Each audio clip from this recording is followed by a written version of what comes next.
Dimanche 20 mars, 22h30. Cette nuit à Saint-Imier, dans le Jura bernois, règne une activité inhabituelle. Un convoi parti de Villeray 4 jours auparavant pour la frontière ukrainienne est de retour avec 27 réfugiés, un chat et un chien. Au centre d'accueil mis à disposition par la commune, des bénévoles de toute la région ainsi que l'association MIA, Maison d'ici et d'ailleurs, se sont mobilisés pour recevoir ceux qui ont dû fuir le conflit pour se mettre à l'abri.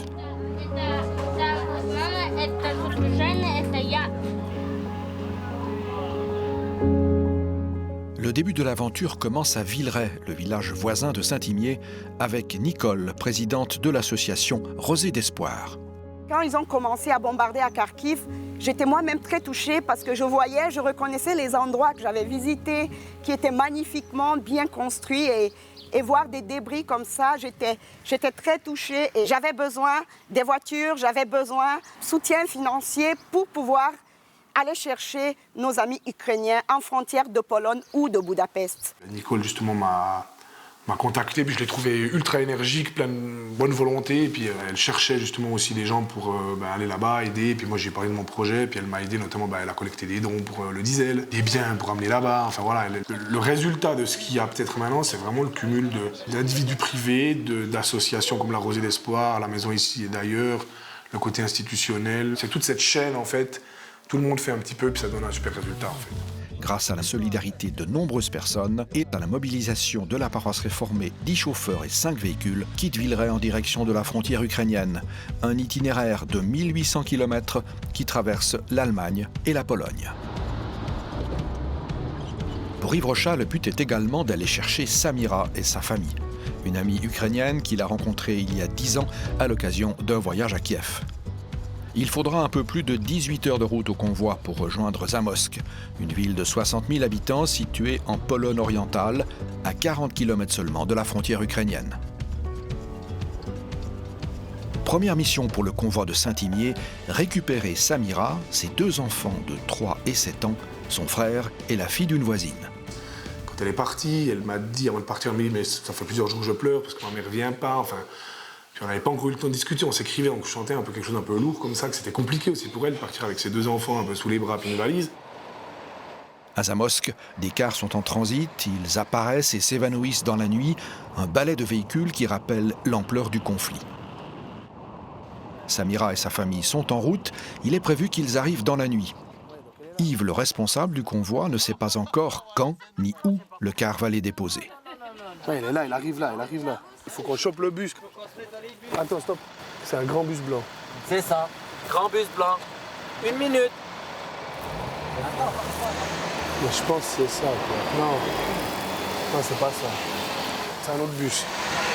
On peut arriver par la route ici. Les informations envoyées par Samira arrivent par message et point de géolocalisation. La communication est difficile, d'autant plus dans une ville que personne ne connaît. Il y a une station-service qui est juste après, c'est là normalement. Bien pris.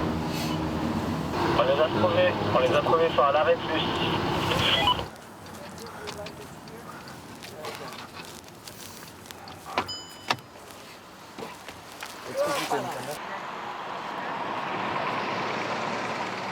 Yes, we just arrived at 8 o'clock. And then we tried to find the position, but your connection was very bad. Good. I'm happy that you are here. It's very good.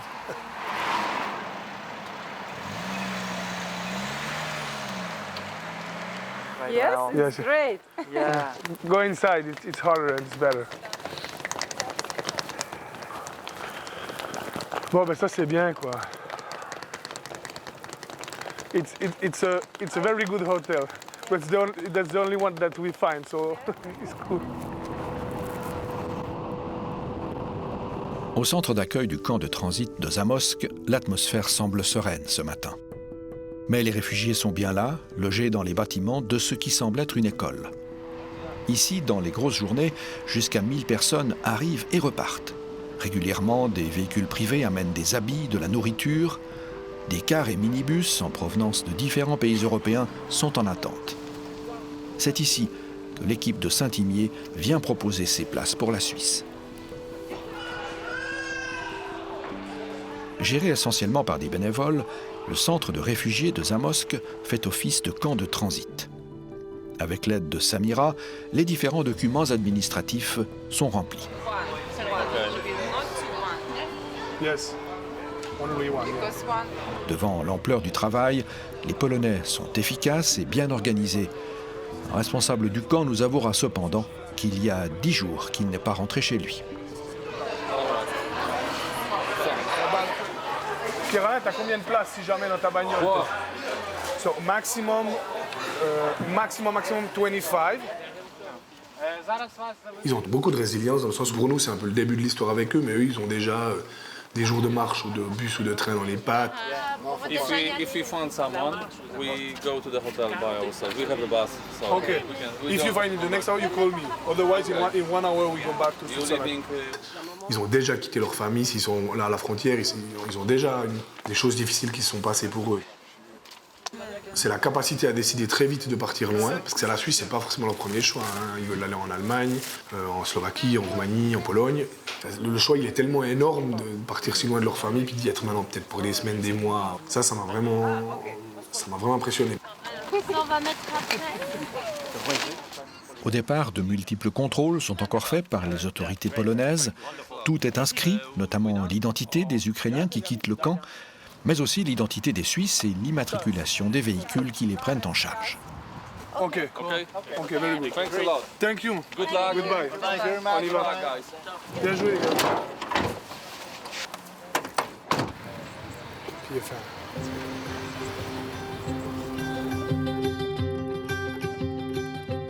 À Saint-Imier, après une courte nuit, c'est l'heure du petit déjeuner et le moment où les familles d'accueil rencontrent pour la première fois les nouveaux arrivés. L'émotion est au rendez-vous. D'un côté et de l'autre, on se découvre, on fait connaissance. Déjà, il n'a pas compris comment vous appelez. Alors, Marie-Claire. Marie, Oui. Claire. Это два имени. Мария. Можно просто Мария. Oui, Marie. Très bien. Je m'appellerai Marie maintenant. C'est parfait. Ok, comme. Pour Marie-Claire et Raphaël, l'aventure commence maintenant. Avec leurs 4 enfants, ils accueillent Natalia, Alissa et Joachim. Pour eux, ils ont tout spécialement préparé un espace de vie dans leur maison à Sonvilliers. Do you have Google Traduction? У вас є додаток для перекладу. Super. Nie zdążę już podać. Oh, je suis toute émue. Alissa, Joachim, you see the school. On avait suivi un peu à distance le voyage. On était, nous, on ne savait pas aussi ce qui allait nous arriver. On n'avait aucune idée des personnes qui allaient être placées chez nous et dans quel état aussi émotionnel ils allaient arriver. C'était touchant, quoi, de voir des gens, de les accueillir chez soi sans les connaître, sans savoir leur parcours. If you show me a number, I can understand what you mean. You can On a take toujours that. dit qu'on serait une famille accueillante. On a acheté une maison justement pour avoir de la place et pour avoir du monde chez nous. Puis là, c'était vraiment une bonne occasion de faire le pas. On s'est dit c'est quand même une décision sur une longue période. Ça va impacter directement tout notre fonctionnement. Ah ouais, attends. Elle habite là et puis elle travaille là.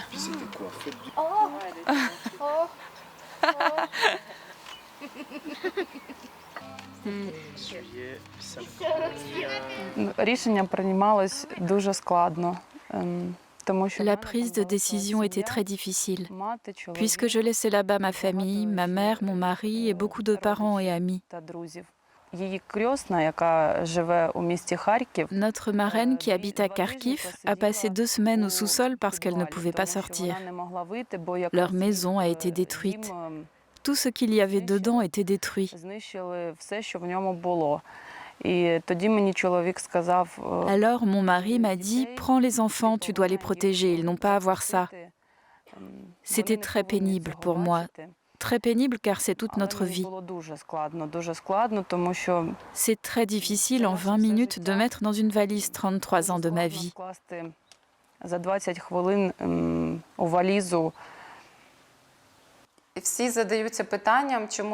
Tout le monde se pose la question de savoir pourquoi cette guerre a éclaté. Il était très dur pour moi de quitter l'Ukraine parce que tous mes proches, mes parents, mon mari, toute la famille, tous restaient là-bas, à Kiev. On est ici, à l'endroit calme, tout va bien, mais en ton fort intérieur, c'est toujours pareil. Tu ressens une grande douleur, une grande tristesse.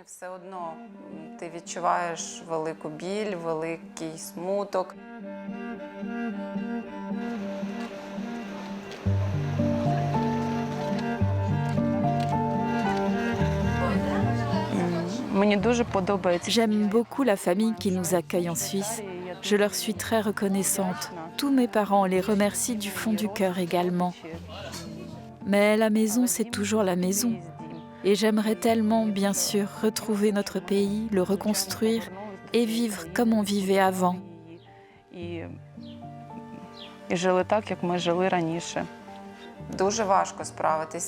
est très difficile de dominer ses émotions.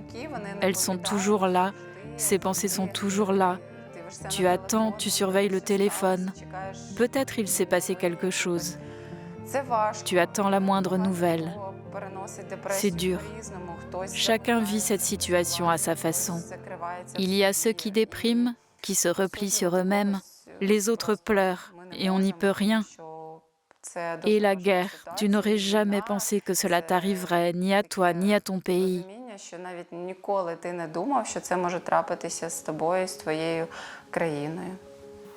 C'est une super belle aventure.